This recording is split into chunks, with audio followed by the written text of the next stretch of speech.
জরুরি অবস্থা ঘোষণা সংক্রান্ত 141-এর ক অনুচ্ছেদের দুটো বিষয়ে পরিবর্তনের ব্যাপারে একমত হয়েছিল, ঐকমত্য হয়েছিল।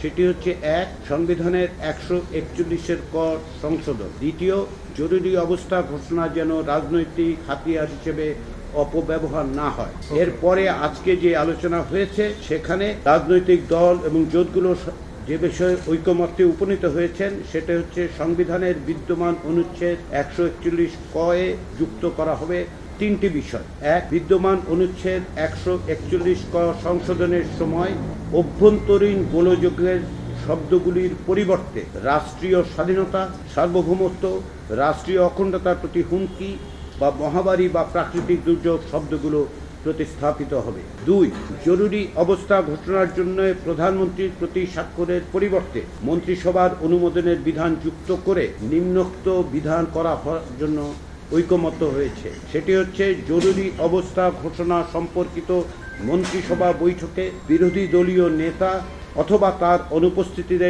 বিরোধী দলীয় উপনেতাকে অন্তর্ভুক্ত করা হবে। অর্থাৎ সংসদে যিনি বিরোধী দলীয় নেতা থাকবেন অথবা তার অনুপস্থিতিতে সংসদে বিরোধী দলীয় উপনেতাকে ওই বৈঠকে অন্তর্ভুক্ত করার কথা বলা হয়েছে। 3 নম্বর, জরুরি অবস্থাকালীন সময়ে নাগরিকের দুইটি অধিকার অলঙ্ঘনীয় করার লক্ষ্যে নিম্নোক্ত বিধান করার কথা বলা হয়েছে। এর একটি হচ্ছে, অনুচ্ছেদ 47 কর বিধান সাপেক্ষে 47 কর বিধান সাপেক্ষে কোন নাগরিকের জীবনের অধিকার অর্থাৎ রাইট টু লাইফ এবং খ, বিচার ও দণ্ড সম্পর্কে বিদ্যমান সংবিধানের 35 অনুচ্ছেদে বর্ণিত মৌলিক অধিকার সমূহ খর্ব করা যাবে না। অর্থাৎ এখন 141 কর সংশোধনের ব্যাপারে রাজনৈতিক দলগুলো বড় রকমের ঐকমত্যে উপস্থিত হয়েছে।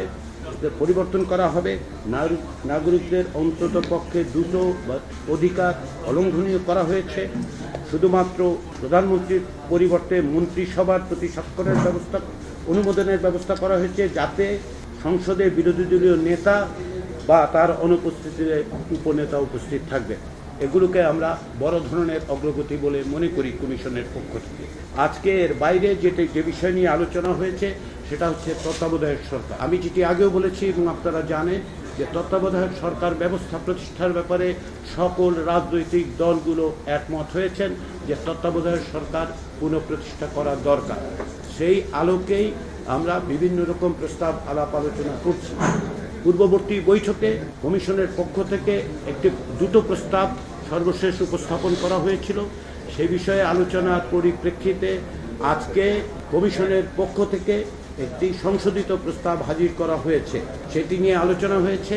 এর বাইরেও ফ্লোর থেকে একটি প্রস্তাব এসছে। এর অতিরিক্ত হিসেবে অতীতে একটি রাজনৈতিক দলের পক্ষ থেকেও একটি প্রস্তাব দেওয়া হয়েছিল, সেটি লিখিত আকারে উপস্থাপিত করা হয়নি আজকে, কিন্তু আমরা আশা করছি যে আগামী পরশুদিন এই বিষয়ে আমরা আলোচনা অব্যাহত রাখব এবং সেই আলোচনা অব্যাহত রাখার স্বার্থে কমিশনের পক্ষ থেকে যে প্রস্তাব, সেই প্রস্তাব প্রয়োজনে সংশোধন করা হবে, যার মধ্য দিয়ে ইতিমধ্যে যে সমস্ত প্রস্তাব ফ্লোরে উপস্থিত হয়েছে সেগুলোকে বিবেচনা করে এবং কমিশনের পক্ষ থেকে যে প্রস্তাব হাজির করা হয়েছে আজকে সেগুলোকে সমন্বিত করে আমরা একটি প্রস্তাব হাজির করতে পারবো বলে আশা করছি। আমাদের দৃঢ় বিশ্বাস যে আমাদের যে অগ্রগতি সাধিত হচ্ছে সেই অগ্রগতি অব্যাহত রেখে আমরা জুলাই মাসের শেষ নাগাদ একটি জাতীয় সনদে উপনীত হতে পারবো। আমি এই সুযোগে আবারও রাজনৈতিক দলগুলোকে আন্তরিক ধন্যবাদ জানাই। তারা তাদের সাংগঠনিক কার্যক্রম সত্ত্বেও এবং বিভিন্ন রকম ব্যস্ততা সত্ত্বেও প্রতিদিন জাতীয় ঐক্যমত্য কমিশনের আহ্বানে উপস্থিত থাকছেন, আলোচনা করছেন, আন্তরিকভাবে আলোচনা করছেন, হৃদ্যতাপূর্ণভাবে আলোচনার মধ্যে দিয়ে পরস্পরের বক্তব্য অনুধাবন করার চেষ্টা করছেন। বিভিন্ন রকম প্রস্তাবে ত্রুটি বিচ্যুতি এবং শক্তিগুলোকে পর্যালোচনা করে তারা তাদের পক্ষ থেকে প্রস্তাব দিচ্ছে। এতে এটা স্পষ্ট যে রাজনৈতিক দলগুলো একটি বড় রকমের ঐকমত্যে পৌঁছতে সর্বাত্মকভাবে চেষ্টা করছেন।